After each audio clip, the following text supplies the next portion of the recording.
বলিউডের আকাশ থেকে আরেকটি তারার পতন। প্রয়াত হলেন জনপ্রিয় অভিনেতা মুকুল দেব। গতকাল 23 মে মৃত্যু হয় এই অভিনেতার। আজ অভিনেতার মৃত্যুর বিষয়টি প্রকাশ করা হয়েছে। ভারতীয় গণমাধ্যম সূত্রে জানা গেছে, বেশ কয়েকদিন ধরেই অসুস্থ ছিলেন মুকুল দেব। ভর্তি ছিলেন আইসিইউতে। মৃত্যুকালে তার বয়স হয়েছিল 54 বছর। সান অফ সর্দার সিনেমায় মুকুল দেবের সঙ্গে কাজ করা অভিনেতা বিন্দু দারা সিং মুকুলের মৃত্যুর খবরটি ইন্ডিয়া টুডেকে নিশ্চিত করেছেন।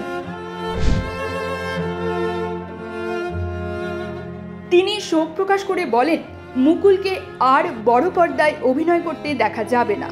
এটা খুব কষ্টের। বাবা মায়ের মৃত্যুর পর থেকেই মুকুল নিজেকে গুটিয়ে নিয়েছিল।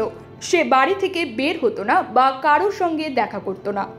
শেষ কয়েকদিনে তার শারীরিক অবস্থার অবনতি ঘটে এবং তাকে হাসপাতালে ভর্তি করতে হয়। তার ভাই ও যারা তাকে ভালোবাসতেন তাদের প্রতি আমার সমবেদনা।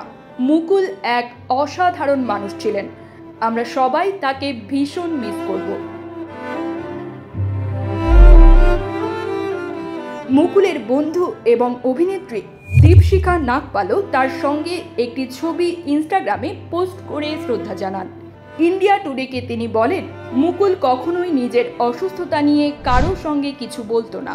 আমাদের একটা বন্ধুদের হোয়াটসঅ্যাপ গ্রুপ ছিল, যেখানে আমরা প্রায়ই কথা বলতাম। সকালে ঘুম থেকে উঠে ওর মৃত্যুর খবর পাই, তখন থেকেই ওর নম্বরে বারবার ফোন করছি।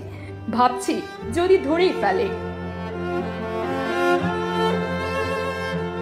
1996 সালে দাস্তাক দিয়ে বলিউডে আত্মপ্রকাশ করেন মুকুল। মুকেশ ভোটের প্রযোজনায় সুস্মিতা সেন ও শ্রুতি কাপুরের সঙ্গে অভিনয় করেন।